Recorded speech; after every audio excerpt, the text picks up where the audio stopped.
সুপ্রিয় বন্ধুগণ, আসসালামু আলাইকুম। দূরে কাছে দেশে অথবা দেশে বাইরে থেকে বন্ধুগণ ঠিক এই মুহূর্তে যেখান থেকে বাস্তব জীবনের গল্প শোনার জন্য আমার সাথে জয়েন করেছেন আমি আপন। আর যে আপন জীবনের গল্পের 1196তম পর্বে আপনাকে বরাবরের মতো স্বাগতম জানাচ্ছি। বন্ধুগণ, আজ আমি আপনাকে শোনাবো বন্দনগরী চট্টগ্রামের ভাই হাফেজ অলিউল্লাহর জীবনের ভয়ঙ্কর রকম তাজ্জব হওয়ার মতো এক বাস্তব জীবন কাহিনী। বন্ধুগণ, আজকের গল্পের টাইটেল 10 বৎসর জিনের মসজিদে ইমামতি করে হাফেজ অলিউল্লাহ। একজন হাফেজ সাহেব, তিনি জিনের মসজিদে দীর্ঘ 10টা বৎসর ইমামতি করে আসে। কি ঘটে তার সাথে ওইখানে 10 বৎসর এবং কেন তিনি সেখানে ইমামতি করতে যায়, খুবই ভয়ঙ্কর রকম এক সুন্দর বাস্তব জীবন কাহিনী। আমি সবাইকে অনুরোধ করব শুরু থেকে শেষ পর্যন্ত হাফিজুল্লাহর জীবনের বাস্তব গল্পটা আপনারা প্রত্যেকে আমার মুখে শুনবেন এবং গল্প শেষে হাফিজুল্লাহ ভাইকে আপনার মতো করে একটা মন্তব্য কমেন্ট বক্সে লিখবেন। ধন্যবাদ সবাইকে। সুপ্রিয় বন্ধুগণ, আসসালামু আলাইকুম। আমার নাম মোহাম্মদ অলিউল্লাহ, আমার বাড়ি চট্টগ্রাম। বন্ধুগণ, আমি আমার জীবনের গল্পটা শুরু করার শুরুতে আপনাদেরকে আমার পরিবারের বিষয়ে জানিয়ে রাখি। আমার পরিবারে আমি আছি, আমার বাবা আছে, মা আছে, রয়েছে আমার দাদা দাদি সহ আমার একজন কাকা। আমাদের পরিবারে আরও সদস্য রয়েছে আমার বড় 2টা বোন সহ ছোট একটা ভাই। আমরা টোটাল 2 ভাই 2 বোন। আমাদের পরিবারটা চট্টগ্রাম শহর থেকে অনেক দূরের কোনো এক ছোট্ট গ্রামের এক নিম্ন মধ্যবিত্ত পরিবার। আমার বাবা পেশায় ছিল একজন গাড়ি চালক। চট্টগ্রাম শহরেই আমার বাবা সিটি বাস চালাতেন এবং সেই বাস চালিয়ে আমার বাবা যে পরিমাণে টাকা পয়সা আমাদেরকে দিতেন, ওটা দিয়ে আমাদের পরিবার চলতো। এমন করে সময়গুলো কাটতে কাটতে আমি জন্ম হবার থেকেই ঘটনাগুলো আমার জীবনে ঘটে। সো আমি সেখান থেকেই শুরু করি। একদিন হলো কি, আমি শুনেছিলাম আমি যখন আমার মায়ের পেটে ছিলাম ওই মুহূর্তে নাকি আমার বাবার গাড়িতে কোনো এক পাগল লোক উঠেছিল। মানে ইনি পাগল, তো ওই পাগলটা ওঠার পরে আমার বাবা ভেবেছিল যে পাগলটা যদি গাড়িতে উঠে যায় তাহলে তো আর কোনো প্যাসেঞ্জার উঠবে না। আমার আব্বা তখন হেল্পারকে বলল যে পাগলটাকে নামাইয়ে দেন, মানে পাগলটাকে গাড়ি থেকে নামাইয়ে দাও, এটা বললো। তো হেল্পার তখন বলতেছিল যে ওস্তাদ, যেহেতু একটা পাগল উঠেই গেছে, এখন ওরা নামাই দিলে কেমন দেখা যায়, লোকটারে আমরা গন্তব্যে নামাই দিই।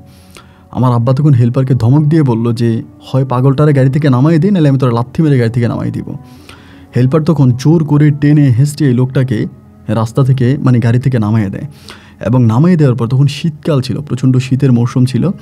তো ওই লোকটা নেমে যাওয়ার পরে মানে পাগলটা নামার পরে চিৎকার করে বলতেছিল যে তুই আমার এত বড় ক্ষতি করছিস না, তুই আমার এই শীতে কষ্ট দিছিস না, তোরে আল্লাহ কষ্ট দিব। এই কথাটা বলার পরে হেল্পার কথাটা শুনলো, শুনে হেল্পার আমার আব্বার নাকি বলতেছিল যে পাগলে তো নাইমে এই কথা বলছে। আমার আব্বা তখন বলে পাগলে কি না বলে আর ছাগলে কি না খায়, এসব কথার কোনো বিল নেই। যাই হোক, এরপরে আমার আব্বা গাড়ি চালিয়ে তার গন্তব্যে যায় এবং গন্তব্যে যাওয়ার পরে গাড়ি জমা দিয়ে আমার আব্বা তখন বাড়িতে যায়। তখন আমি আমার মায়ের পেটে, এবং বাড়িতে আসার পরে আমার মা তখন প্রচণ্ড রকমের চিল্লাতে শুরু করে পেটের ব্যথায়। আমার আব্বা তখন বুঝতে পারতেছিল না যে আম্মা এরকম পেটের ব্যথায় কাতরাচ্ছে কেন বা আম্মার কী সমস্যা। আব্বু তখন আম্মাকে ইমিডিয়েটলি আমাদের এলাকার ক্লিনিকে নিয়ে গেল রাতের বেলায়, এবং সেখানে ডাক্তার আমার মাকে চিকিৎসা করে ওষুধ টষুধ দিয়ে রাতে হসপিটালে রেখে দিল।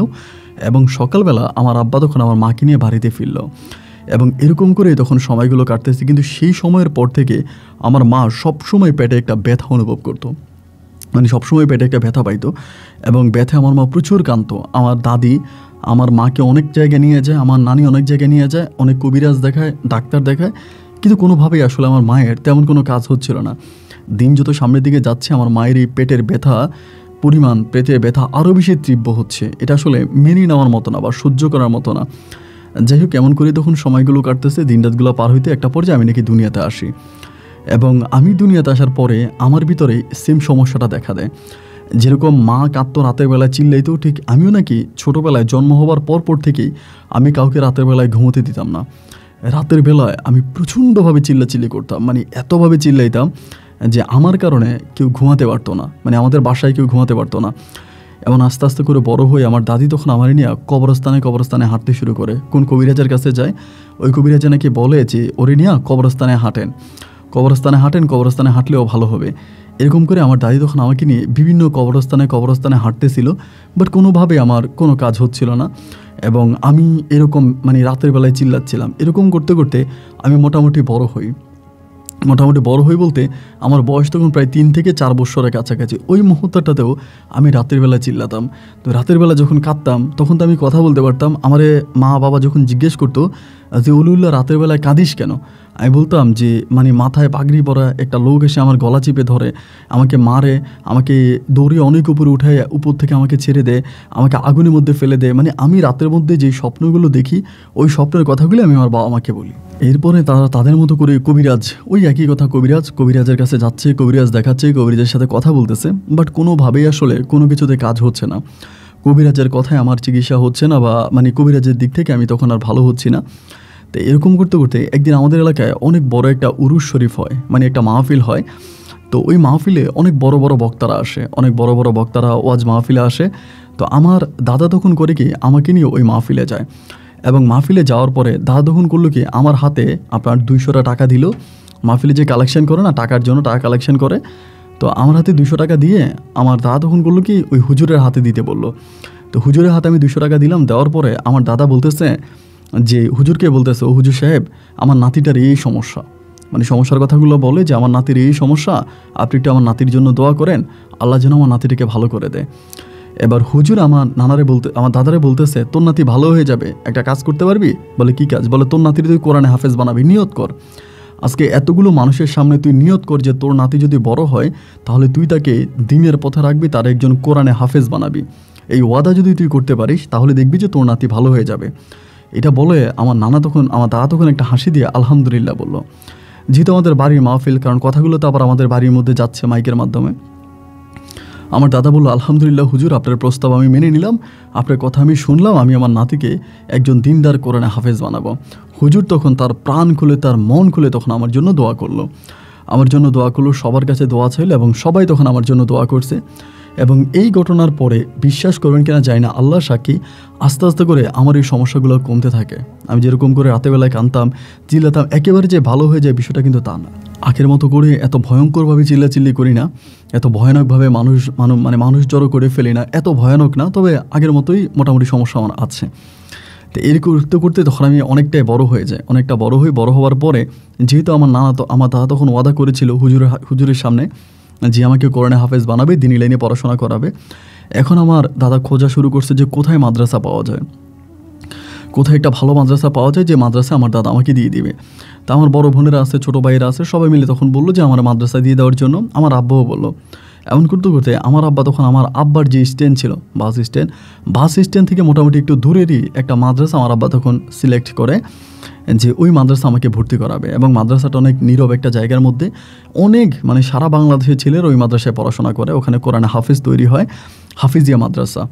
পরে আমি বললাম যে ঠিক আছে, আমি তখন ভর্তি হবো। পরে আমার বাবা, আমার দাদা আমার ওই মাদ্রাসায় নিয়ে ভর্তি করাই দিল। তো মাদ্রাসায় সমস্যা হচ্ছে একটা, যে ওখানের হোস্টেলে থাকতে হবে, মানে মাদ্রাসার যে হোস্টেল আছে ওই হোস্টেলে থাকতে হবে, এবং মাসে মাসে টাকা দিবে, ওই টাকা আমি ওখানেই পড়াশোনা করবো, ওইখানে থাকবো, বাড়িতে আসতে পারবো না। আর বাড়িতে আসলেও 3 মাস 4 মাস 1 বছর পরে বাড়িতে আসতে পারবো, ওভাবে আসা যায় না। তাই ছোটো মানুষ তখন মাদ্রাসায় ভর্তি করাই দিল। ভর্তি হওয়ার পরে আমি কান্নাকাটি করতাম, সারাক্ষণে কান্নাকাটি করতাম, ভালো লাগতো না, মানে মনটার মধ্যে কেমন যেন একটা উদাস একটা ভাব কাজ করতো, যে মাদ্রাসায় পড়তেছি, ভালো লাগে না, মানে কোনো কিছুই ভালো লাগে না, সব কিছুই কেমন বিরক্তিকর লাগে, মানে কেমন যেন একটু অন্যরকম হয়ে গেলাম, কারো কথা সহ্য করতে পারি না, কারো কথা শুনতে পারি না, মানে কেমন জানি মাদ্রাসার মধ্যে আমার দিনকালগুলো খুব খারাপ কাটতে থাকে। এমন করতে করতে আমার মাদ্রাসার একটা ছেলে ছিল, নাম ছিল সিরাজুল ইসলাম। তো ও আমার বয়সী ছিল, ও আমার আবার অনেকটা বুঝতো। আমি যখন মাথা গরম হয়ে যেত, আমি কেমন যেন একটু গরম হয়ে যেতাম, মানে কথায় খুব গরম হয়ে যেতাম, অন্য বাচ্চাদেরকে মারতাম, খুব উচ্ছৃঙ্খলতা করতাম। তো এই জন্য সিরাজুল ইসলাম তখন আমার কাছে আসতো, মাঝে মাঝে এসে আমার মাথায় হাত দিত, হাত দিয়ে আমারে বলতো যে অলিউল্লাহ, এত গরম হওয়া ঠিক না, গরম মানুষদেরকে আল্লাহ পছন্দ করে না। ও না, মানে সিরাজুল ইসলাম আপনার ছোট একটা ছেলে ছিল আমার বয়সী, কিন্তু মাঝে মাঝে ও যখন আমাকে বুঝাইতো, আমার সাথে কথা বলতো, আমার কাছে মনে হতো কি ও অনেক বড় একজন বুজুর্গ, মানে অনেক বড় একজন আলেম এবং অনেক বড় একজন বুঝদার মানুষ। মানে এমন করে আমাকে বুঝাইতো যে অলিউল্লাহ, এটা করা যাবে না, ওইটা করা যাবে না, এরকম করে আমার সাথেও মিশতো। তো আমি দেখতাম অন্য বাচ্চাগুলো যেরকম না, ও সম্পূর্ণ আমার সাথে আলাদাভাবে মিশে। আমাকে বুঝে আমার আমার মুখের দিকে তাকলে আমার মনের কথা বলতে পারে, এবং আমি যদি অনেক সময় ধরেন হুজুরের পড়া মুখস্থ করতে পারি নাই, ও আমাকে মুখস্থ করার জন্য হেল্প করে, সাহায্য করে, এবং ওর পরিবার থেকে যদি কিছু পাঠানো হয় খাবার দাবার, ও আমার খাওয়ায়। আবার আমার আব্বা যদি আমার জন্য কোনো কিছু কিনে নিয়ে আসে, আপনার যেহেতু আব্বার স্ট্যান্ডের পাশে মাদ্রাসা ছিল, আব্বা এইটা ওইটা ফল ফ্রুট আমার জন্য কিনে আনতো মাঝে মাঝে, তা আমি ওই সিরাজুল ইসলামকে খাওয়াইতাম।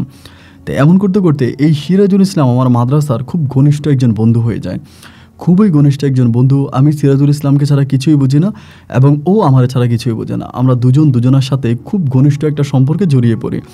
সিরাজুল ইসলাম আমাকে অনেক বেশি ভালোবাসতো, আমিও তার অনেক ভালোবাসতাম। এমন করতে করতে তখন সময়গুলো কাটতেছে। এই করতে করতে আমরা তখন হাফিজিয়া মাদ্রাসায় পড়তেছি। আমরা প্রায় কোরআন খতমের শেষের দিকে, মানে কোরআন খতমের প্রায় শেষের দিকে আমরা, মানে কিছুদিন পরে হয়তো আমাদেরকে হচ্ছে পাগড়ি দিয়ে দিবে, মানে হাফিজিয়া পাগড়ি দিয়ে দিবে, ওইরকম অবস্থায়। তো সিরাজুল ইসলামের বাড়ি ছিল চট্টগ্রাম শহরে, ওদের বাড়ি ছিল কোথায় জানি না। তো মাঝে মাঝে ওর আব্বা আম্মা আসতো, আয়সা ওরে দেখে টেকে যাইতো, টাকা পয়সা দিত, কিন্তু ওরা খুব বড় লোক, মানে সিরাজুল ইসলামের পরিবার অনেক বড় লোক এরকম। ওই ঘটনার মধ্যেই আমাদের এলাকার এক মেয়ে, মানে মেয়েরই বিয়ে দিয়ে আমি যে মাদ্রাসায় পড়ি ওই মাদ্রাসার কাছাকাছি, ওনার নাম হচ্ছে লিলুফা খালা, আমি লিলুফা আন্টি বলতাম।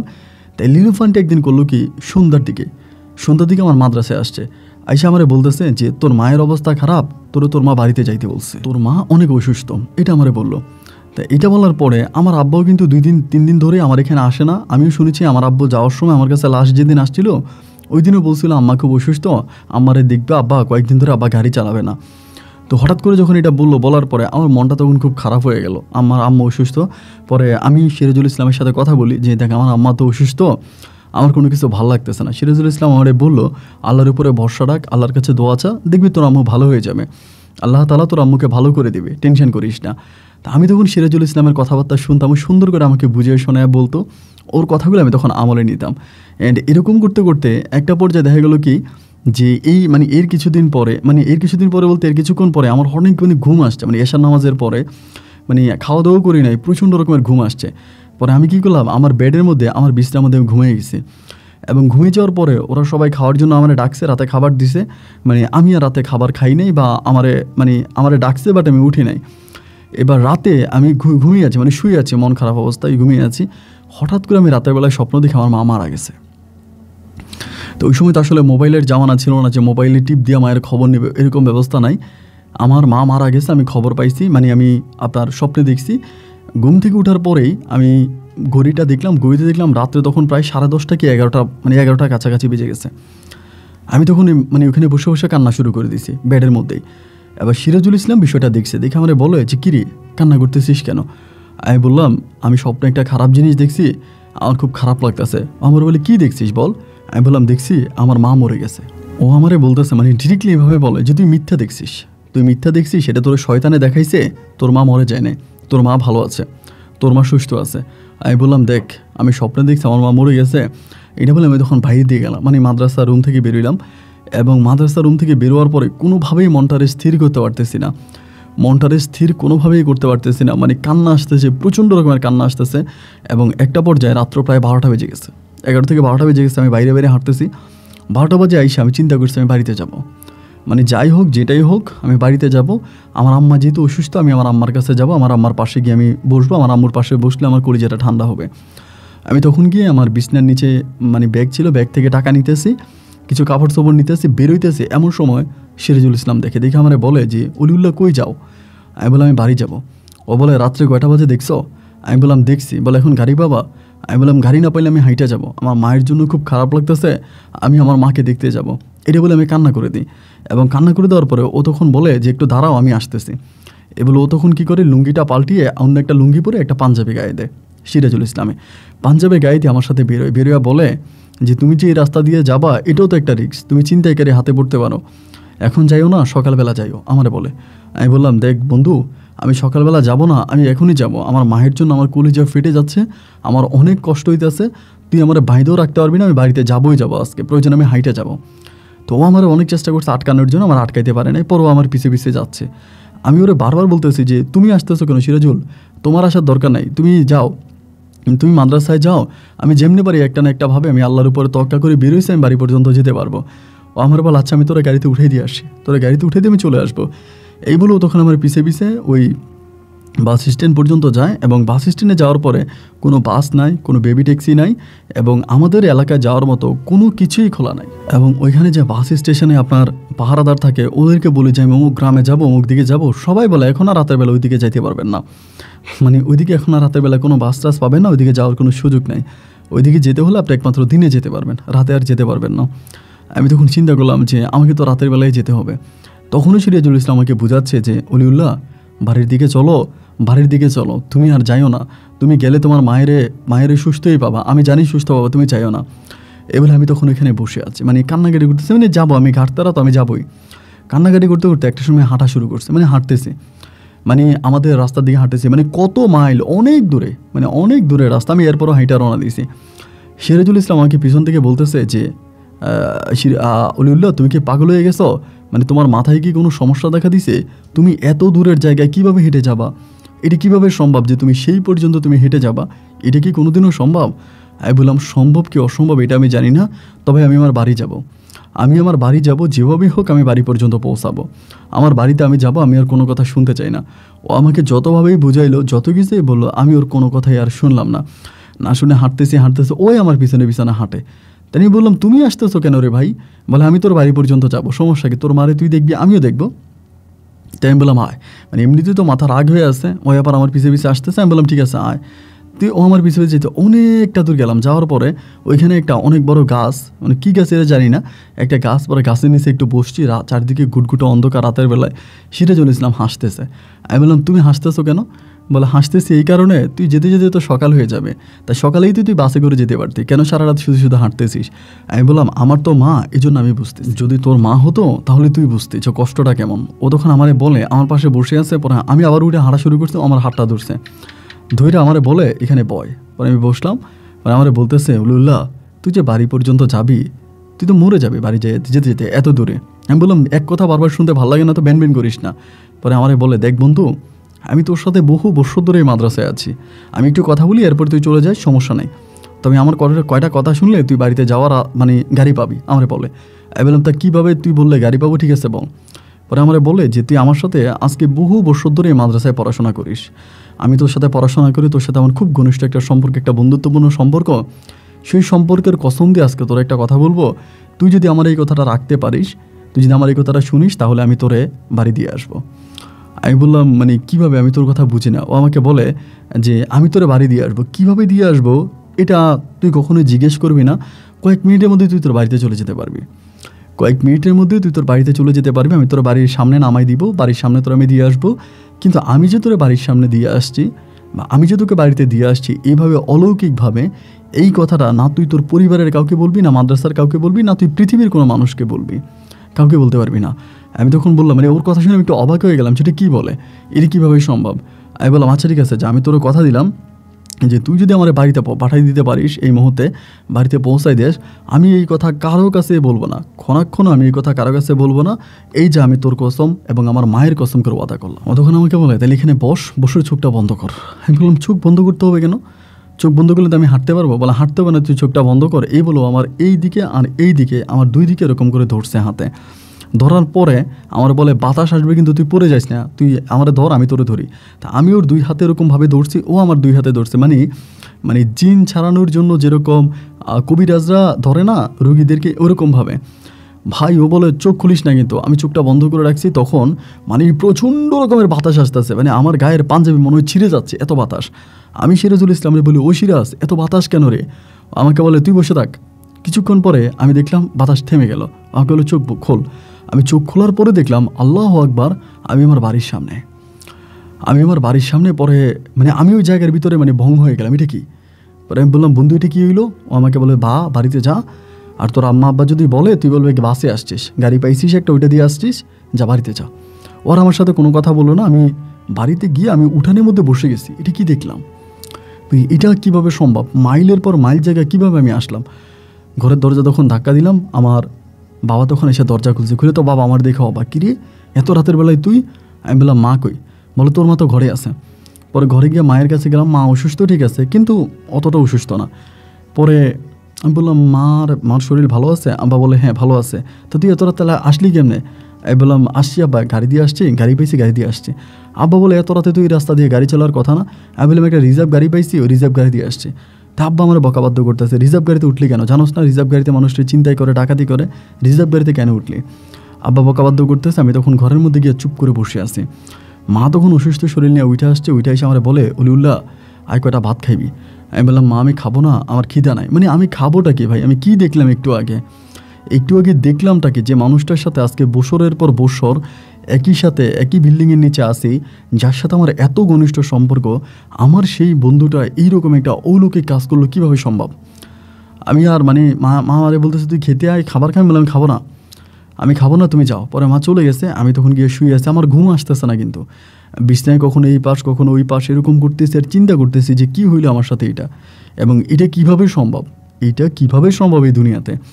মানে কোনোভাবেই নিজেরে বুঝাইতে পারতেছি না। ও আল্লাহ এটা আমি কী দেখলাম, আল্লাহ এটা তুমি আমার কী দেখাইলা, আমারই আল্লাহ তুমি এটা কী দেখাইলা। আমি তো স্বপ্ন চিন্তা করতে পারিনি যে এরকম কিছুও দুনিয়াতে ঘটতে পারে। এটা কীভাবে সম্ভব? এমন করতে করতে তখন সময়গুলো কাটতেছে, এবং সময়গুলো কাটতে কাটতে একটা পর্যায়ে সকাল হয়ে গেছে। সকাল হয়ে যাওয়ার পর আমি তখন ফজরের নামাজ পড়ছি। নামাজ পড়ে এসে আমার আব্বুর সাথে একটু বসছি, নাস্তা করতেছি। তখনও কিন্তু আমি গভীর চিন্তায় মগ্ন। মানে আপনার গভীর চিন্তায় তখন আমি মগ্ন। আমার আম্মা আমারে বারবার বলতেছে যে অলিউল্লাহ কী চিন্তা করতেছিস তুই? এত চিন্তা করতেছিস, কিসের চিন্তা করিস এত ছোটো বয়সে? মায়েরে কিছু বলি না। এবার বিকেল হয়ে গেল, আমি আর মাদ্রাসায় গেলাম না। ওই রাতটা আমি তখন বাড়ির মধ্যে থেকে চিন্তা করলাম, এবং এরপরের দিন সকালবেলা ভোরে আমার আব্বা তখন স্ট্যান্ডে যাবে, আমার নিয়ে বাবা রওনা দিছে।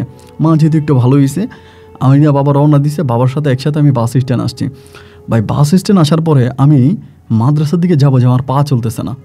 মানে আমার পাটা চলতেছে না যে আমি মাদ্রাসার দিকে কীভাবে যাব, কারণ মাদ্রাসারই তো এক বন্ধু আমার সাথে এরকম ঘটনা ঘটাইলো, ওরে আমি দেখবো কেমনে। আমি গিয়া মাদ্রাসায় ঢুকার পরে সবাই আমার বলে কিরে তুই কাউরে না বললে চলে গেলি, এটা ওইটা। পরে আমি আমার রুমে আমি আমার সিটে গিয়ে বসার পরে কিছুক্ষণ পরে দেখলাম যে সিরাজুল ইসলাম আমার রুমে ঢুকতেছে।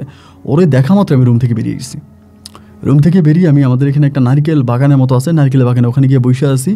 ওই দোকান আমার পিছিয়ে গেছে। আমি তখন আর ওর সামনে ওখানে ওর সাথে আর আমি একা থাকি না। আমি তো বুঝে গেছি ও আর মানুষ না, কিছু একটা। আমি তখন ওর সাথে থাকি না। পরে আমি আলাদা যাই, অনেক বাচ্চাদের সাথে একা হাঁটতেছি, ওদের সাথে অনেক বাচ্চাদের সাথে মিশতেছি, অনেক ছেলেদের সাথে মিশতেছি। ওই তখন আমার পিছন থেকে যাইয়া বললো যে অলিউল্লাহ।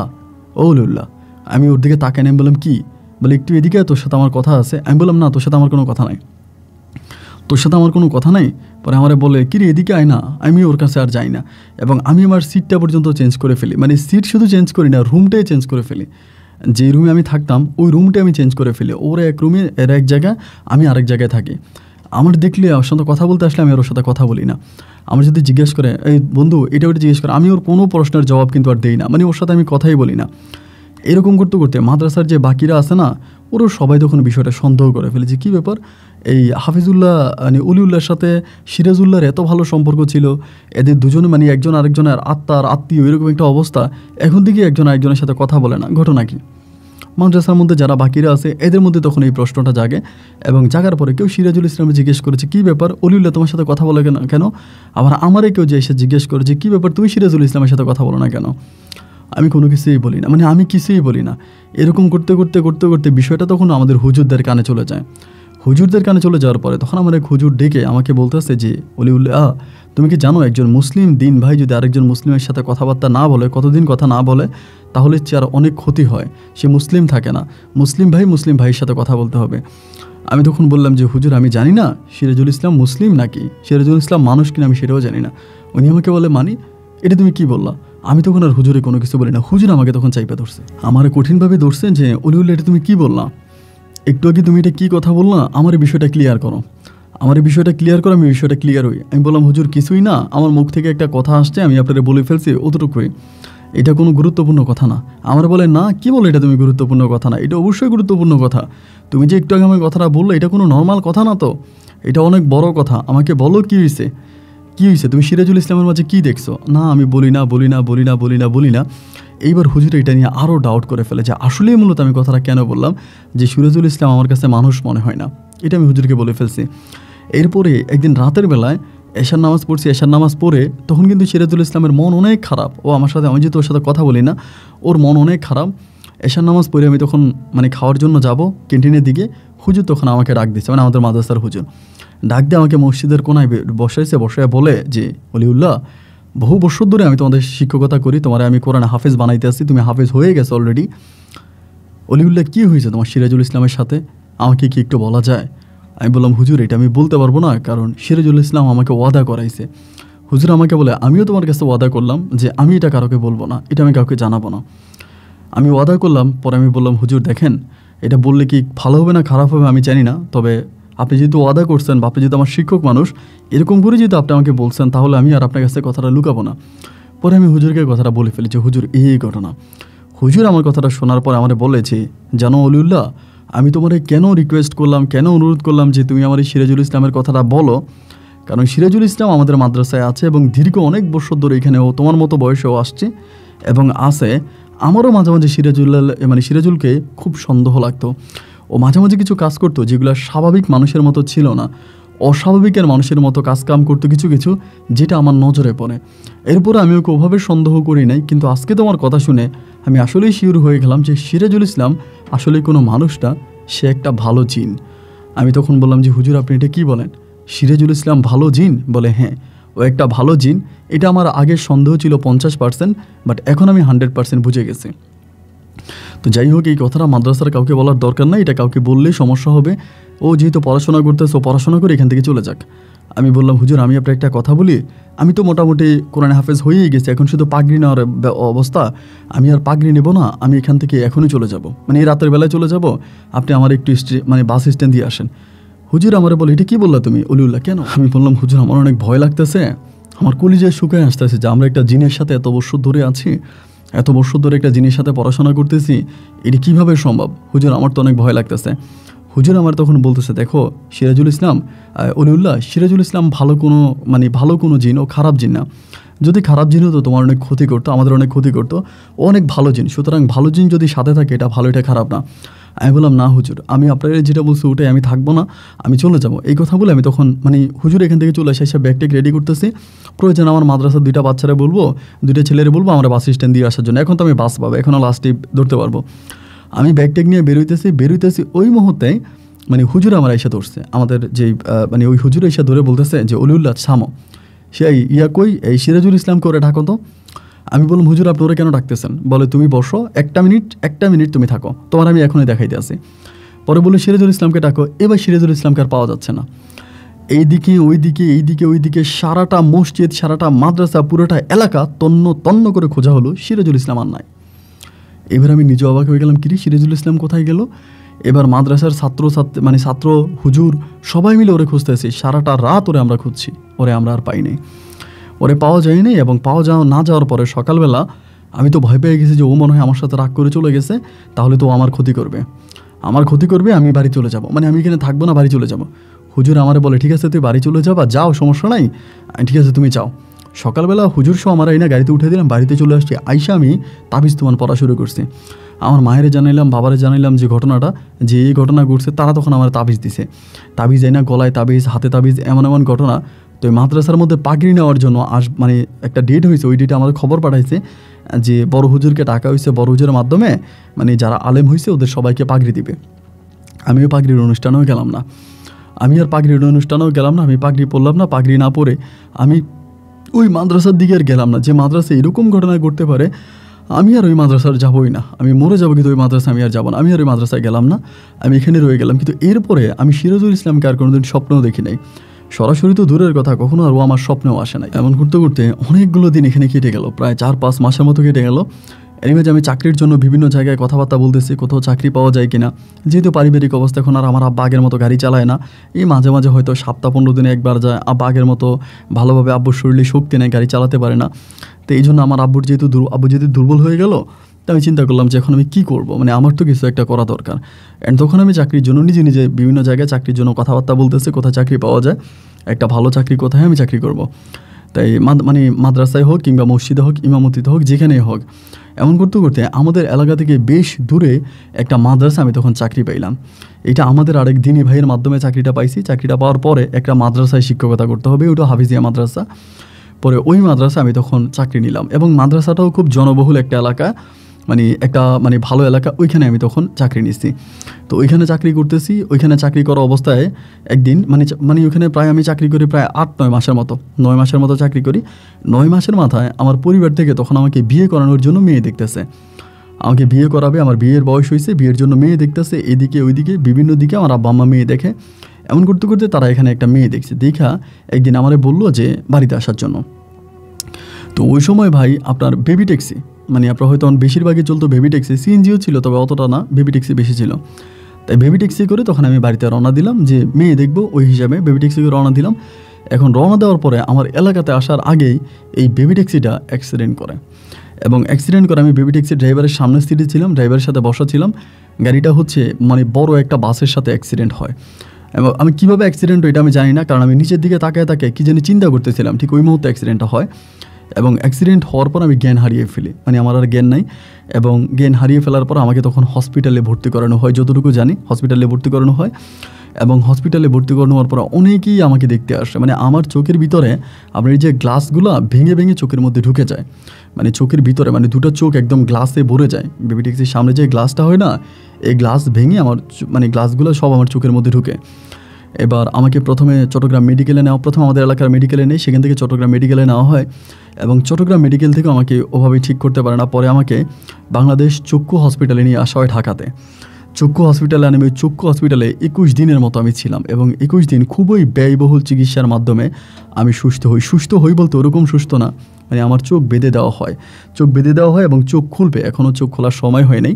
তো আমি আমার আব্বা আম্মার সাথে কথা বলি, আব্বুর সাথে কথা বলি, এবং আব্বুর সাথে কথা বলতে বলতে আমি আব্বুরে বলি, আব্বু মানে আমার আব্বা আম্মা বলতেছে এত টাকা গেল, এটা ওইটা হইলো, অনেক কথা বলতেছে। পরে আমি আমার আব্বুরে বলি যে আব্বু এই তুমি এত টাকা কই পাইলা, যে আমার কিন্তু তখনও চোখ খোলা হয়নি, মানে আমার চোখের ব্যান্ডেজটা খোলা হয়নি। পরে আমি বললাম আব্বুরে যে আব্বু তুমি এত টাকা কই পাইলা, কে তোমার এত টাকা দিল, তুমি আমার ঢাকাতে ভর্তি করাইলা, চিটংয়ে ভর্তি করাইলা। আমার আব্বা বলে তোর এক বন্ধু আছে, তোর এক বড়লোক বন্ধু, ওই টাকা পয়সা দিছে। তো আমি বললাম যে আমার এক বড়লোক বন্ধুর নাম কি, বলে হাবিবুর রহমান। বললাম হাবিবুর রহমান নামে তো আমার কোনো বন্ধু নেই। বলে কী বলিস, তোরা এক মাদ্রাসায় পড়াশোনা করছিস, এই ছেলে বাড়ি তো চিটাং শহরে, তোর সাথে নাকি একসাথে পড়াশোনা করতো, মাদ্রাসায় পড়াশোনা করতো, একসাথে তোরা হয়েছিস, ওই ছেলে আর ওই ছেলের বাবাই তো টাকা দিছে।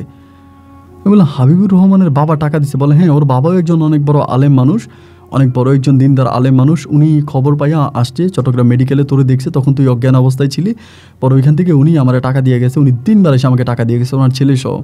ওনার ছেলে নাম হাবিবুর রহমান। আমি তখন আমার আব্বারে বলতেছি, আব্বা হাবিবুর রহমান নামের কোনো ছেলে আমার সাথে মাদ্রাসায় পড়াশোনা করে নাই, আমার মনে হয় না যে হাবিবুর রহমানের কোনো ছেলের আমি মাদ্রাসায় চিনি।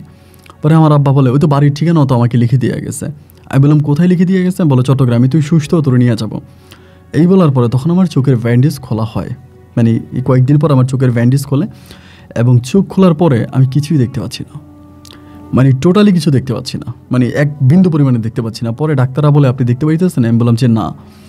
পরে আমি বললাম আমি টোটালি দেখতে পাইতেছি না। পরে তারা বললো যে আল্লাহ এটা কী হইলো, দেখতে পাচ্ছে না কেন? পরে তারা আরও পরীক্ষা নিরীক্ষা শুরু করে, আরও সপ্তাহখানিকের মতো আমি ওইটার মধ্যে থাকি, ওই হসপিটালে থাকি। এবং সপ্তাহখানিক পরে ডাক্তাররা তখন আমার আব্বুকে বলে যে সরি, ওনার দৃষ্টিশক্তির সম্ভবত আর ফিরানো সম্ভব না, আমরা যে অপারেশন করেছিলাম অপারেশনের মাধ্যমে তো দৃষ্টিশক্তি ফিরে আসার কথা, কিন্তু আসলো না। এখন এই মাঝে তো আর এখন আর অপারেশনও করা যাবে না, তাই কী করা যায়, একটু অপেক্ষা করেন, আপনারা নিয়ে যান। মানে এই অন্ধ অবস্থায় পরে আমার বাড়িতে নিয়ে আসছে, মানে কিছু করার নাই, ডাক্তারের অপারেশন সাকসেস হয় নাই, পরে আমাকে বাড়িতে নিয়ে আসছে। বাড়িতে আসার পর আমি চোখে দেখি না। তো যে মাদ্রাসায় চাকরি করতাম ওই মাদ্রাসার চাকরি তো গেল। এবার আমার আব্বা তখন আমি বাড়িতে আসার এই বুদ্ধি করে হাবিবুর রহমানের কথা কিন্তু আমার মনে নাই, যেহেতু হঠাৎ চোখে আর দেখতে পাচ্ছি না, চোখটা ঠিক হয় নাই, এটাতেই সবার মন খারাপ, আমারও মন খারাপ, আমরা সবাই এটা নিয়ে চিন্তিত। এনিওয়ে যে বাড়িতে আসার 15 দিন পরে আমার আব্বা একদিন আমার এসে বলতেছে যে অলিউল্লাহ, তোর বন্ধু যে হাবিবুর রহমান আর তার বাবা যে ঠিকানা আমাকে লিখে দিয়ে গেছিলো, ওই ঠিকানা অনুসারে আমি তাদেরকে খোঁজ করলাম, ওই ঠিকানায় তো আমি তাদেরকে পাই নাই। আমি বললাম ঠিকানায় পাও নাই? বলে না। আমি বললাম ছেলেটা দেখতে কীরকম ছিল? আমার আব্বা বলে এরকম।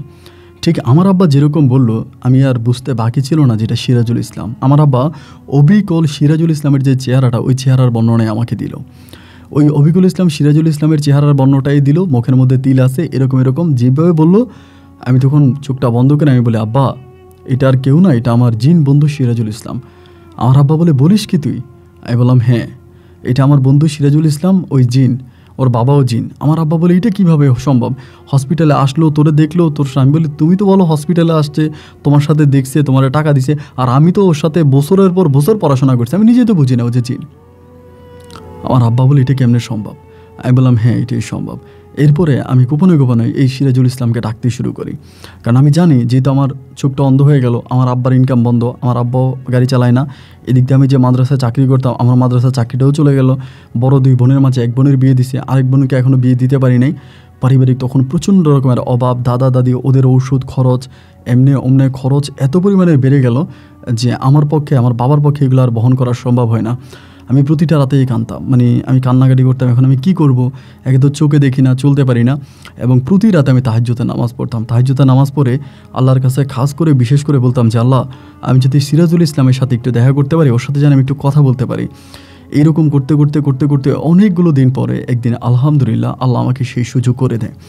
সেই সুযোগ করে দেয়, আমি নামাজ পড়ে নিয়ত ফিরানোর পরে সিরাজুল ইসলাম আমারে ডাক দেয়, ঘরে বাইরে থেকে 2টা ডাক দেয়। 2টা ডাক দেওয়ার আমি ডাক শোনার পরে, মানে আমি তখন ওর কণ্ঠটা আমি খুব ভালো করেই চিনি। পরে ও আমারে বলে তুই আসিস না, এখানে বস, আমি আসতেছি। এই 2টা ডাক দেওয়ার পর আমি নামাজের বিছানায় বসে আছি, আমার আল্লাহ সাক্ষী আমার বন্ধু সিরাজুল ইসলাম এসে আমার সামনে বসে, এবং আমি তখন সিরাজুল ইসলামকে স্পষ্ট দেখতে পাচ্ছি।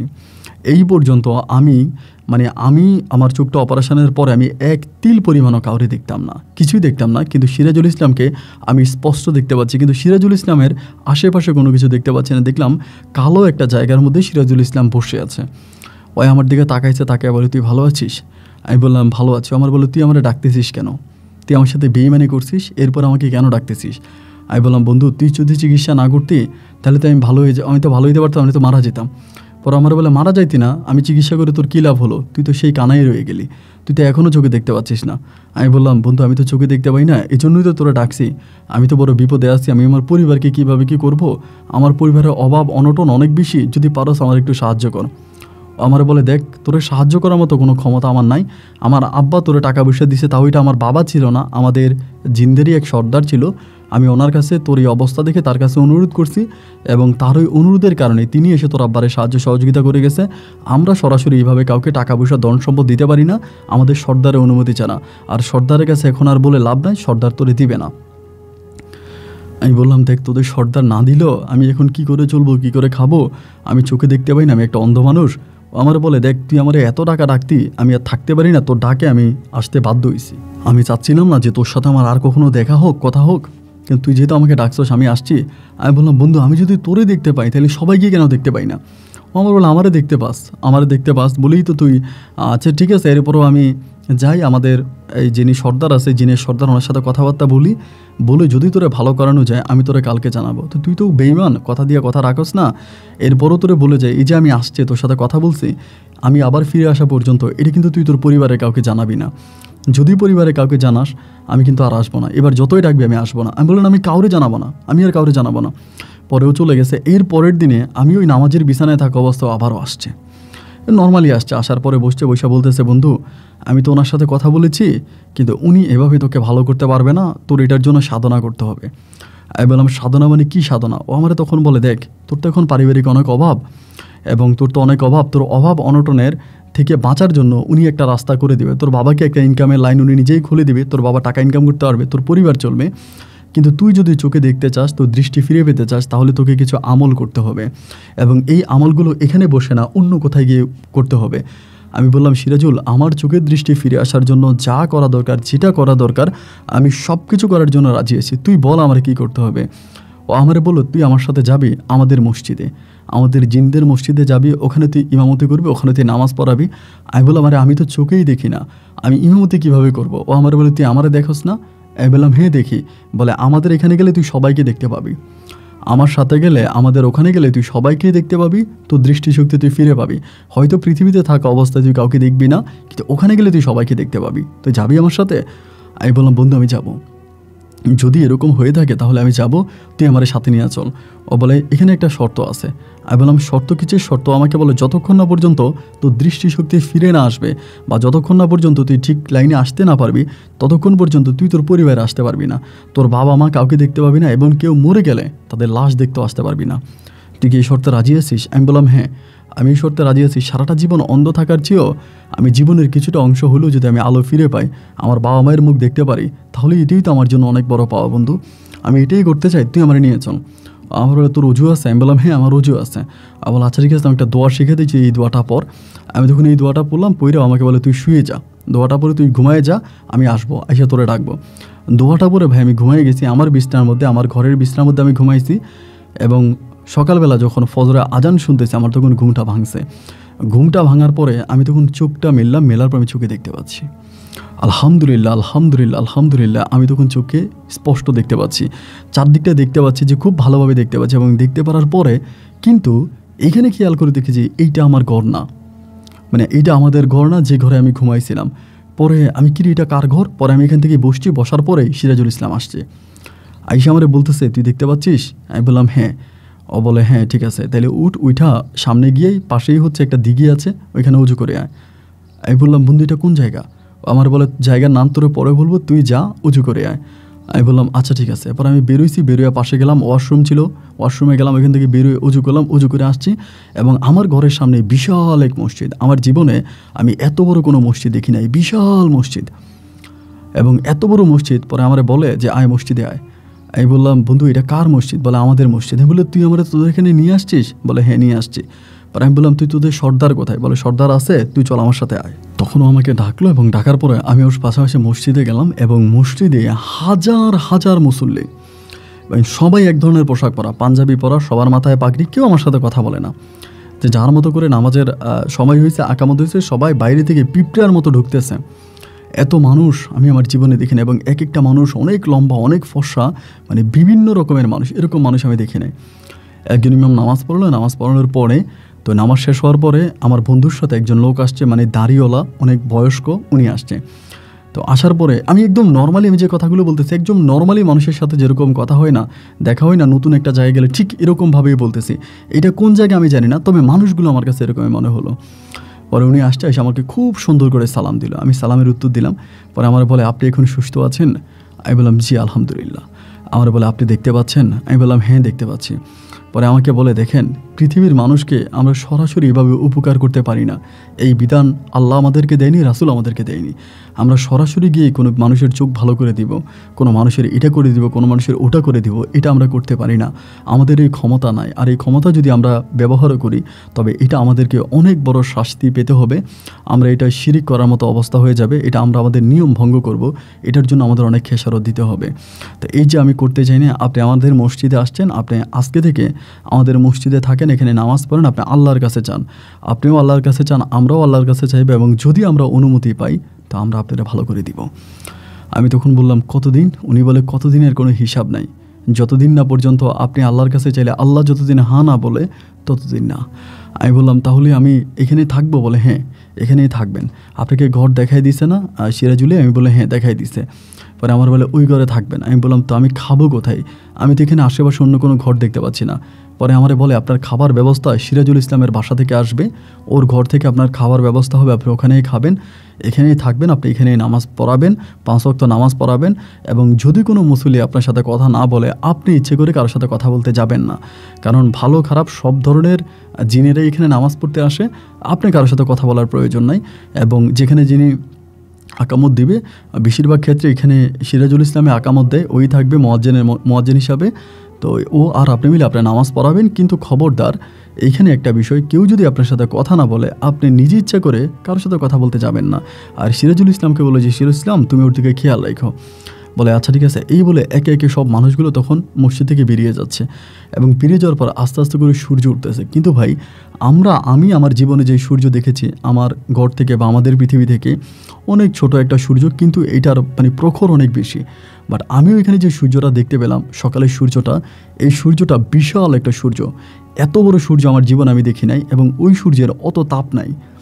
আমাদের যেরকম পৃথিবীতে থাকা সূর্যটা অনেক ছোট দেখতে পাই, কিন্তু ওই ছোট সূর্যের তাপে আমরা পৃথিবীতে থাকতে পারি না, আমরা পুড়ে যাই। কিন্তু ওই সূর্যটাকে দেখতে পাচ্ছি, কিন্তু সূর্যটা আপনার অনেক বড়, বাট তাপমাত্রা অনেক কম। তা আমি আমার বন্ধুর সাথে মসজিদের বারান্দায় বসে আছি, বসে বসে ওর সাথে গল্প করতেছে, কথা বলতে, সবাই কিন্তু চলে গেছে, যে যার মতো চলে গেছে, এবং বিশাল মরুভূমি, আপনার মাঠের পর মাঠ খালি, কেউ নাই, চারপাশে কোনো মানুষ নাই, কোনো গরু নাই, ছাগল নাই, কিচ্ছু নাই, একদম মানে ধূসর মরুভূমি। আমি আমার বন্ধুরে বললাম, বন্ধু এই সিরাজুল ইসলাম এটা কোন জায়গা, তুই যে আমাকে নিয়ে আসতে এটা কোন জায়গা? বলে আমরা জিনের এখানে থাকি।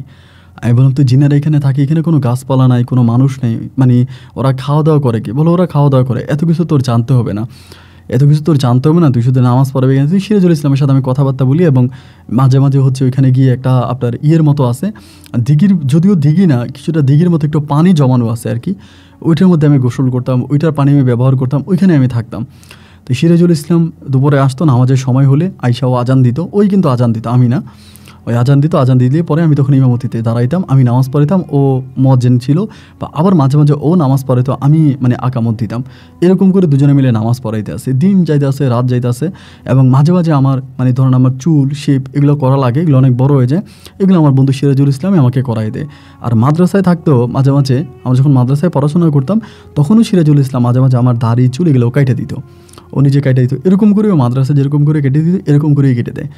তো কতদিন কতকাল কাটে আমি জানি না, মানে কতদিন কত মাস কত বছর এখানে কেটে আমি জানি না। তবে আমি সিরাজুল ইসলামকে জিজ্ঞেস করি, আমার মা ভালো আছে, আমার বাবা ভালো আছে? বলে হ্যাঁ এরা ভালো আছে। আমি বললাম এরা আমার খোঁজে না? বলে অনেক খুঁজছে, একটা সময় তোরা অনেক খোঁজাখুঁজি করছে, বাট এখন আর খোঁজে না। তাই আমি বললাম আমাদের সংসারটা কীভাবে চলে? বলে তোদের সংসারটা খুব ভালো করেই চলতেছে, তোর আব্বা চালাইতেছে। আমি বললাম আমার আব্বা এখন কী করে? বলে একটা কাজ করে এবং ওই কাজ করে তোর পরিবার ভালোই চলতেছে, এরপরেও যদি টাকা পয়সার প্রয়োজন হয় সর্দারের মাধ্যমে বিভিন্নভাবে বিভিন্ন মানুষের রূপে আমি তোর আব্বাকে সাহায্য সহযোগিতা করতেছি। পরে আমি বললাম বন্ধু আমার বাবা মায়ের জন্য খুব খারাপ লাগতেছে রে। আমাকে বলে বন্ধু এই কথা বললে হবে না, খারাপ লাগলে হবে না, এখানে তোমাকে আবাদত করতে হবে, আর তুমি যে আবাদত করো এই আবাদতে হবে না, তোমাকে রাতভর আবাদত করতে হবে। কারণ তোমাকে যদি পৃথিবীতে মানে তোমার পরিবারে গেছে তোমাকে দিয়ে আসা হয়, তুমি কিন্তু আবার চোখে দেখবে না। এখানে যেরকম চোখে সব কিছু ক্লিয়ার দেখতে পাচ্ছ, ওইখানে গেলে কিন্তু তুমি চোখে দেখবে না, এই জন্য তুমি ইবাদত করো, এখানে বসে বসে ইবাদত করো। তা আমি ওই মসজিদে বসে বসে সারা রাত ভর ইবাদত করতাম, সারা রাত ভর আল্লাহকে ডাকতাম, আল্লাহ রাসুলকে ডাকতাম, ইবাদত করতাম, নামাজ পড়তাম, তাহাজ্জুদ পড়তাম। মানে এই ইবাদতের মাধ্যমে থাকতে থাকতে আমার বন্ধু আমার 3 বেলা খাবার এনে দেওয়া যেত, ওর খাবার খাইতাম। এমন করে চলতে চলতে ও একদিন আমারে বলল যে মানে আমারই আমাদের জিজ্ঞেস করি যে বন্ধু কতদিন হয়েছে? ওখানে তো কোনো ক্যালেন্ডার নাই, কোনো ঘড়ি নেই, সূর্য উঠে সূর্য ডুবে, আজানের সময় হলে সিরাজুল ইসলাম এসে আজান দেয়, অতটুকুই, কিন্তু কোনো ক্যালেন্ডার তো আমি দেখি না যে ডেট কত, তারিখ কত, বছর কত। একটা পর্যায়ে আমি জানতে পারি যে সিরাজুল ইসলাম আমাকে বলে আমার নাকি 10 বছর হয়ে গেছে আমি ওদের এখানে আসছি। কিন্তু সত্যিকার অর্থে আমার কাছে মনে হয় যেন, আমার কাছে যেটা মনে হয় যে 10 দিনও কাটে নাই, মানে আমার কাছে মনে হয় যে আমি 10 দিনও কাটাই নাই, কিন্তু সিরাজুল ইসলাম আমারে বলে যে 10 বছর নাকি আমার এখানে হয়ে গেছে। তুই 10 বছর হয়ে যাওয়ার পরও আমারে বলে যে এবার তুই যেতে পারবি, এবার তুই পৃথিবীতে গেলেও তোর দৃষ্টি তুই ফিরে পাবি, আর আমার বাসায় তোর দাওয়াত, আমার আব্বা আম্মা তোরে বলছে আমার বাসায় নিয়ে যাওয়ার জন্য।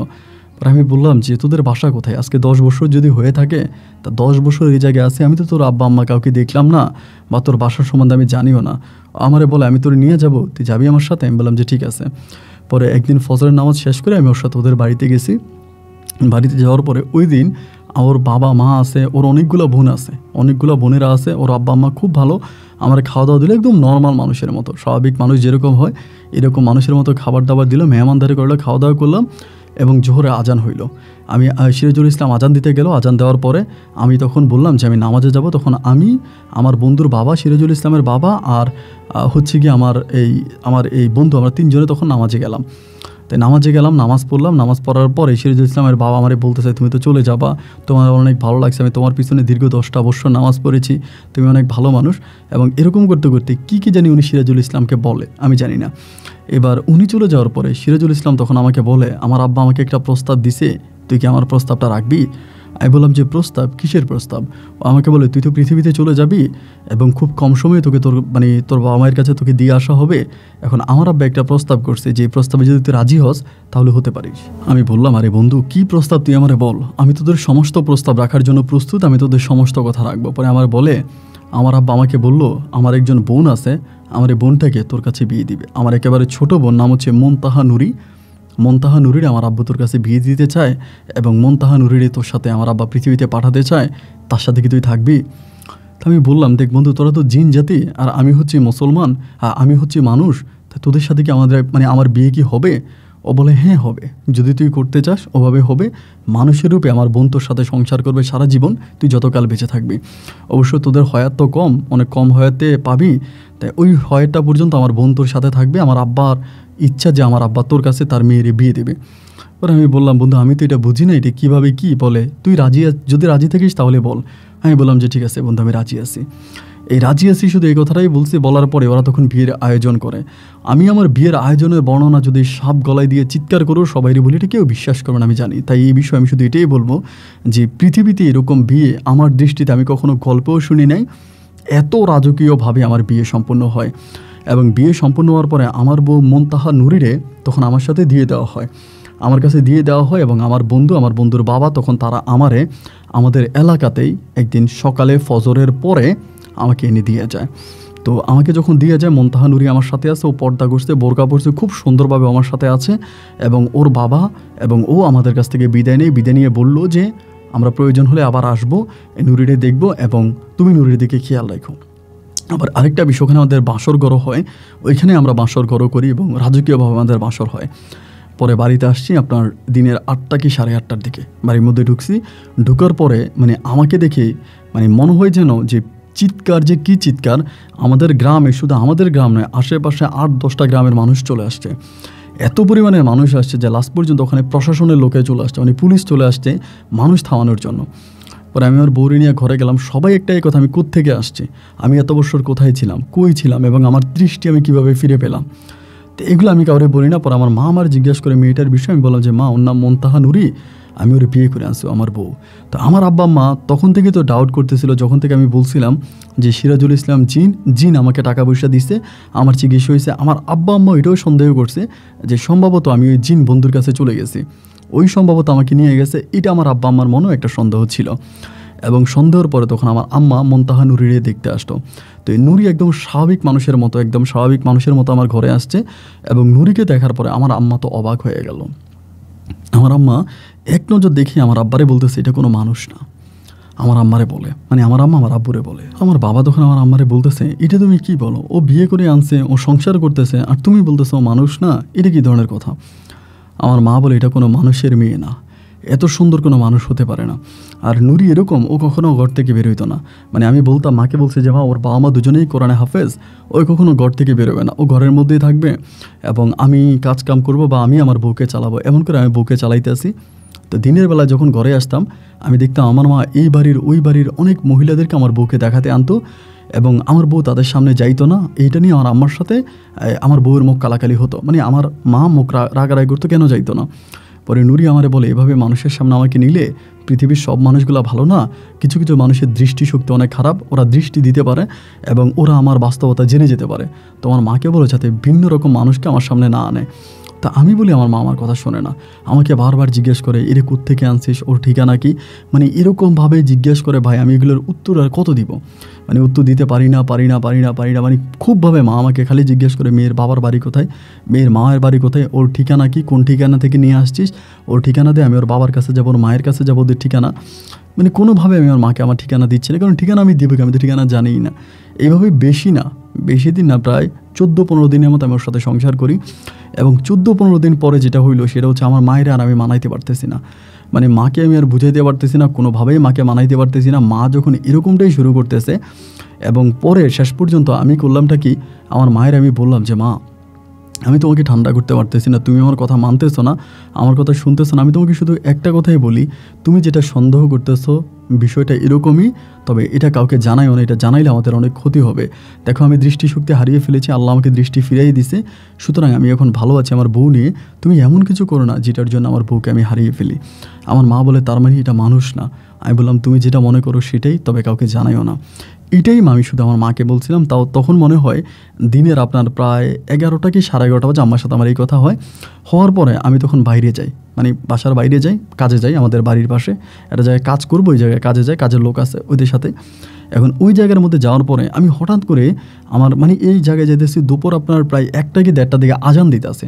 ওই আজানের শব্দ শোনার পরে মানে আমার কানের কাছে নুরি এসে বলতেছে যে তাড়াতাড়ি বাড়িতে আসো, আমার কানে বলে। এবং আমারই কানে এটা বলার পরে আমি তখন বাড়ির দিকে আসতেছি, আমার আব্বা আমার ডাক দিয়ে আমার বলতেছে যে অলিউল্লাহ এদিকে আয়। আমি বললাম আব্বা আমি একটু বাড়িতে যাবো। তখনও কিন্তু নুরি আমার বারবার বলতেছে বাড়িতে আসো। আমার আব্বা আমার টান দিয়ে লয়ে গেল বাড়ির ভিতরে, মানে ঘরের মধ্যে নিয়ে গেছে, মানে বাড়ির ভিতরে বলতে বাড়ির বাইরে টাইনে নিয়ে গেছে। নিয়ে আব্বা আমার বাড়ির মধ্যে ঢুকতে দিতে আসে না, মানে কেমন করে জানি আমি বাড়ির মধ্যে আমি ঢুকতে পারতেছি না। তো তুমি বাড়ির মধ্যে ঢুকতে দিবে না কেন? কেন বাড়ির মধ্যে ঢুকতে দিবে? যে আমি বাড়িতে যাই। আবার বলে যাইস, দাঁড়া আরেকটু কথা বলি। মানে একটা পর্যায়ে আমি বুঝে গেলাম যে নুরি আর আমার কানের কাছে আসে না, আমি অনেক দূর থেকে নুরির শব্দটা পাচ্ছি, অনেক দূর থেকে। তখন আমি বলতাম আমার বাড়িতে কিছু একটা হইতেছে, মানে আমার মন বলতেছে যে বাড়ির মধ্যে কিছু একটা হচ্ছে। আমি এবার আব্বার উপর রাগ করে বাড়িতে দৌড়ে আসছে। আইসা দেখি যে ভাই যেটা সন্দেহ করছে ওইটাই এক মহিলা আর আমার মা বসে আছে। এবং মহিলাকে দেখে আমি বুঝে গেছি এটা কোনো এক তান্ত্রিক মহিলা বা কবিরাজ মহিলা এরকম। মহিলা আমার দিকে তাকে বলছে তুমি ঘরে ঢুকো না। আমার বলে আমি বললাম ঘরে ঢুকবো না মানে? এই মহিলাকে মায়ের বললাম মা এই মহিলাকে। বলে তোর খালা। আমি কোন খালা এটা? আমার আব্বা তখন পিছন থেকে আসছে। আসার পরে আমি তখন আমার ঘরে আসছি। ঘরে এসে দেখি নুরি নাই। নুরি নাই না দেখেই পরে আমি তখন ঘর থেকে বেরোইছি। বেরিয়ে মারে বলতেছি মা নুরি কোথায়? মা বলে আমি জানি কি তোর বউ কই? তুই জানিস তুই ঘরের মধ্যে লুকিয়ে রাখোস তোর বউ কোথায় গেছে? তোর বউ কোথায় গেছে এটা আমি তোরে বলবো কি করে? আমি তো জানি না। আমি বললাম মা নুরি কোন দিকে গেল? নুরি কোথায় গেল? নুরি তো ঘরের মধ্যেই ছিল। হ্যাঁ আমি ওরা ঘরের মধ্যে পাই না। এইদিকে ওদিকে বিভিন্ন দিকে খোঁজাখুঁজি করতেছি। বাইরের দিকে যাইতেছি তো বাইরে যাওয়ার কথা না। আমি ওরে আর পাইতেছি না। এই অবস্থার ভিতরে বাড়ির বাইরে তো আরও যাবেই না, বাড়ির মধ্যেই খুঁজতেছি। এবং একটা পর্যায়ে ওই মহিলা চলে যাবে এবং আমি হঠাৎ করে মহিলার হাতে দেখতেছি একটা কবুতর, একটা খাঁচার মধ্যে একটা কবুতর। আমরা কিন্তু আবার কবুতর পালতাম, মানে আমাদের কবুতর ছিল। পরে আমি বললাম যে এইটা উনি কই নিয়ে যাচ্ছে এই কবুতর? মারিয়ে বলতেছে। এবং কবুতরটা খুব অদ্ভুত টাইপের, অনেক মোটা কাটা স্বাস্থ্যবান। আমার মা তখন বলতেছে তোর খালা আসছে, দুঃসম্পর্কের খালা, আমি একটা কবুতর দিলাম আর কি, কেনা দিয়ে অন্যায় করে ফেলছি? আমি বললাম না দিছো ঠিক আছে। ওই কবুতরটা নিয়ে মহিলাটা চলে গেল, মেয়েটা বাসা থেকে বেরিয়ে গেল, মানে চলে গেছে। এবং এই কবুতরটা নিয়ে উনি চলে যাওয়ার পরেই এই কবুতরটা নিয়ে উনি শুধু গেছে অতটুকুই। এবং যাওয়ার পরে আমি তখন নুরি বলে ডাকতেছিলাম। আমার বন্ধুরও ডাকতেছি সিরাজুল ইসলামকে যে ওই আসে কিনা, ওর মাধ্যমে পাই না। এই বলে আমি শুধু এই বাড়িটা থেকে, বাড়ির চক্করটা থেকে আমি শুধু বাড়িটা থেকে একটু বের হইলাম, মানে আমাদের যে বাড়িটা ছিল এই বাড়িটা থেকে শুধু বের হইলাম, শুধু বের হয়েছে আমার এটুকুই মনে আছে। মানে এরপরে যে আমারে কি করছে, মানে আমারে মাথায় উঠাইয়া আসাইরা মাইরা, মানে আমার অবস্থা এত খারাপ করছে, আমার দুইটা হাত আমার দুইটা পা সব ভেঙে ফেলছে। হাত পা ভেঙে ফেলছে, আমার কোমরে হাড্ডি ভেঙে ফেলছে। মানে এইরকম অবস্থা করছে, আমি শুধু চিৎকার দিতেছি, সবাই চার কাছ থেকে আমাকে ধরতেছে আসতেছে, বাট কে আমাকে মারতেছে, কেন মারতেছে, এর কোনো কিছু আমি জানি না। শুধু বলতেছে, মানে মারতেছে আর এড়িয়ে বলতেছে তোরে বিশ্বাস করে আমার মেয়েরে তোর কাছে দিছিলাম, তোরে বিশ্বাস করে আমার বোনের তোর কাছে দিছিলাম, খালি এগুলোই বলতেছে। এই মাইরে আমি আর নিতে পারি না। ওইখানে আমি মানে জ্ঞান হারিয়ে ফেলাম। আমাকে তখন চট্টগ্রাম মেডিকেলে ভর্তি করানো হয় এবং মেডিকেলে ভর্তি হওয়ার পরে আমি দীর্ঘ প্রায় 7 মাসের মতো মেডিকেলে ছিলাম। আমার মেডিকেলে রাখা অবস্থায় আমাদের ঘর বাড়ি বিটা যা আছে সব কিছু আমার আব্বা আম্মা বিক্রি করছে, সব কিছু বিক্রি করে আমার চিকিৎসা করছে, কিন্তু আমার ভালো করতে পারে নাই। আমার কোমরের হাড্ডি, আমার 2 হাতের হাড্ডি, আমার মেরুদণ্ড, মানে সব ভেঙে ফেলছে। ওরা চিকিৎসা করার পরও আমি এখনও হুইল চেয়ারের মধ্যে শুয়ে আছি। এখন আমি হুইল চেয়ারের মধ্যে শুয়ে থাকি। আমাকে শেষ পর্যন্ত আমার পরিবার নিয়ে এই মুহূর্তে, মানে বর্তমানে আমি একজন ভিক্ষুক। আমার আব্বা আম্মা আমাকে এই ভ্যান গাড়ির মধ্যে শোয়া আমার নিয়ে রাস্তায় ভিক্ষা করে, আমি ভিক্ষা করি। বিভিন্ন জায়গায় আছে আমি ভিক্ষা করে মানুষের কাছ থেকে আমি ভিক্ষা করে। আমি সোজা হয়ে বসতে পারি না, আমার কোমরের মধ্যে বালতি লাগাইতে আমি পায়খানা প্রস্রাব করি এবং সোজা হয়ে বসতে পারি না। ধরলে এভাবে ধরে উঠায় আমার এরকম পিছনের মধ্যে রড বাঁধা, এরকম রড দিয়ে বাঁধা। তো আমি আমার মাকে জিজ্ঞেস করলাম যে মা কী হয়েছিল, আমাকে যদি একটুও বলতাম। সুস্থ হওয়ার পর আমার মায়ের মুখে জানতে পারি আমার মা ওই মহিলাটা, যে মহিলাটার কথা আমি বলেছিলাম, ওই কোনো এক মহিলার মাধ্যমে আমার আম্মা এই মহিলার কাছে এর আগেও গেছে। উনি মহিলা কবিরাজ, অনেক বড় কবিরাজ, মুসলিম ধর্মেরই মহিলা। ওই মহিলার কাছে আমার আম্মা গেছে। যাওয়ার পরে আমি বাড়ি থেকে মাকে এগুলো বলার পরে মহিলার কাছে আম্মা গিয়েছে। আম্মা যাওয়ার পরে মহিলাকে আমার আম্মা এগুলো বলছে। বলার পরে এই মহিলা নাকি আমার আম্মাকে বলে আরে তোরা তো 7 রাজার দন পাইছস, এমন জিনিস তোরা পাইছিস যেই জিনিস যদি ধরে রাখতে পারিস তোরা এই পৃথিবীর বাদশা হয়ে যাবি, তোদের কোনো কিছুর অভাব হবে না, তবে এটা তো তোদের থাকবে না, তো চলে যাবে। তোর ছেলেটা তো বোকা, তোর ছেলেটা তো বুঝে না, তোর ছেলেটা মনে করতেছে এটা ওর সাথে থাকবে না, এটা চলে যাবে, এটার আটকা, এটার যদি আটকাইতে পারিস তাহলে তোরা দুনিয়ার বাদশা হয়ে যাবি, তোদের অর্থ সম্পদ টাকা পয়সা কিছুর অভাব হবে না। আমি বললাম তারপর? আমার আম্মা বলে তারপর আর কি, মহিলা আমার সাথে আসছে। ওই মুহূর্তে মহিলা আমার সাথে আসছে। আসার পরে সে প্রথমে বাইরে থেকে বালি মারা শুরু করছে, আমার বাড়ির মধ্যে বালি মারছে এবং চারিপাশে আমার বাড়ি বন্ধ করছে, বাড়িটা পুরোটা বন্ধ করছে করে বালি মারছে। বালি মারার পরে তোর বউ তখন ঘরের মধ্যে চিৎকার করতেছে, আমি শুনতেছি ও কান্না করে বলতেছে যে অলিউল্লাহকে ডাকেন, আপনি এরকমটা করেন না। আমরা বারবার বলতেছে আপনি এরকমটা করেন না, কিন্তু আমি তোর বউয়ের কোনো কথাই শুনি না। এবং একটা পর্যায়ে তুই আসতে, তোর আব্বা তখন তুই বাড়ির দিকে আসতেছিস তোর ওই কবিরাজ মহিলা আমারে বলতেছে ছেলে বাড়ির মধ্যে ঢুকলে সমস্যা হবে, যান ছেলেরা আটকান। পরে আমি তোর বাবারে পাঠাইছি, তোরা বা মধ্য রাস্তায় তোরে ধরে তোরা আটকাইছে, তাও তোরা আটকায় রাখতে পারেনি, তুই বাড়িতে চলে আসছিস। এবং তুই বাড়িতে ঢোকার পরেই আমার মা, তুই বাড়িতে ঢুকতেছিস, ওই মানে বাড়িতে ঢুকতে তোর বউরে খুঁজতেছিস, এদিকে সেদিকে বিভিন্ন দিকে খুঁজতেছিস, আমি তোর এইদিকে ওইদিকে বিভিন্ন দিকে খুঁজতেছি। এরই মাঝে তোর বউ এই কবিরাজ মহিলা তোর ঘরে ঢুকছে। তোর ঘরে ঢুকার পরে কবুতরটা উনি বের করে আনছে। পরে আমিও কিন্তু জানি না এই কবুতরটা কি। উনি বলে কবুতরটা ঘরের ভিতরে পাইলাম। আমি বললাম এটা আমাদের কবুতর, বলে এটা নিয়ে যায়, কিন্তু কবুতরটা যে ঘর থেকে আমি ধরে আনছি এটা আপনার ছেলেকে বললেন না। এবং ওই কবিরাজ মহিলা যা বলতো আমি তাই শুনতাম, আমার মাথায় কোনো কিছু নেই। এরপরে এই খাঁচার ভিতরে কবুতরটারে নিয়ে এরপর উনি বললো আমি এখন যাচ্ছি, তো এই তো কবুতরটা আমি হাদিয়া হিসেবে নিয়ে গেলাম, আপনারা আইসেন, মানে রাতের বেলায় আইসেন, আসলে পরে আমি আপনাদেরকে সব কিছু বলে দিব যে কীভাবে আপনারা 7 রাজার ধন পাবেন এবং কিভাবে আপনারা এই পরীর মাধ্যমে দুনিয়ার বাদশা হবেন। এরপরেই তো তোর সাথে এই ঘটনা ঘটলো। বাড়ি থেকে বেরোয়ার পর আমরা তোরে নিয়ে হসপিটালে দৌড়াদৌড়ি। এরপর ওই মহিলার খোঁজখবর নিলাম, জানতে পারলাম মহিলা বাড়িতে নাই। এবং সেদিনে সেই ঘটনার পর থেকে মহিলা কোথায় চলে গেছে এটা আজ পর্যন্ত কেউ বলতে পারে না। আদৌ জানি না মহিলা বেঁচে আছে কি মরে গেছে। তা আমরা এখন তোরে নিয়ে আসি, এবং এই অবস্থার মধ্যে যদি পারস বাবা তুই আমার ক্ষমা করে দে। আমার দাদা দাদি মারা গেছে, আমার আব্বা আমার সাথে আছে, তো ক্ষমা করে কি করব। আমি এরপরে দীর্ঘ অনেকগুলো বছর আমার জীবন থেকে কেটে গেল, না সিরাজুল ইসলাম না তার বাবা, আমি কাউকেই দেখি নাই। এবং এই মুহূর্তে আমি পেশা একজন ভিক্ষুক। আমি আপনার গল্পগুলো মাঝে মাঝে শুনি, বেনগাড়িতে শুয়ে শুনি, আমার ভালো লাগে। মাঝে মাঝে আপনার ভৌতিক গল্পগুলো ভালো লাগে, সেখান থেকে আমার জীবনের ভয়ঙ্কর গল্পটা আমি আপনার সাথে শেয়ার করলাম। যদি পারেন আপনি আমার গল্পটা রেকর্ড করবেন। আমার নাম হচ্ছে হাফেজ অলিউল্লাহ। আমি কোরআন শরীফ মুখস্থ জানি। আমি এখনও মাইকিংয়ে কোরআন মুখস্থ, কোরআন তেলাওয়াত করি দেখে মানুষ আমাকে টাকা দেয়, এবং আলহামদুলিল্লাহ ভিক্ষা করে আমি অনেক বেশি টাকা ইনকাম করি, এবং ওই ভিক্ষাটাকে আমার দিনকাল খুব ভালোই কাটতেছে। আমি আপনার কাছে আমার কথাগুলো বললাম, যদি পারেন আমার গল্পটা রেকর্ড করবেন। ভালো থাকবেন। আসসালামু আলাইকুম।